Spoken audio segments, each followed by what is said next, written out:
Share ko guys sa Hyundai Santa Fe G6 DF. Timing mark, timing firing order. So ito na. So una, tap natin dito. Itong pulley, crank pulley. Ayan. So itong guhit na ito ay nakalagay yan dito yan nakatapat, hindi dito sa gitna, dito. So tingnan natin maigi ang kanyang cam lube. Yan 1.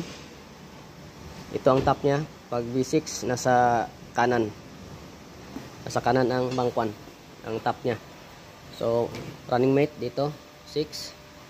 Ito ayan, ready na yan. At saka yung burado na kasi lahat ng pag naburahan ka, lang parang hindi yung mga pintura niya sa chain nabubura. So ito mula dito, itong dot na ito hanggang dito ay 15 yan, 15 papunta rito.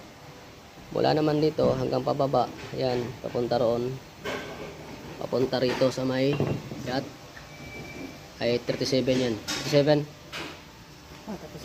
yan. Ganun din sa kabila, 1 hanggang dito 15 yan. Tapos start naman bilang 1 hanggang pababa doon, may dot din yan sa loob ay 37 din. Pareha lang yan sila. So ganun lang, hindi kayo malito, lalo na pag wala na itong kulay.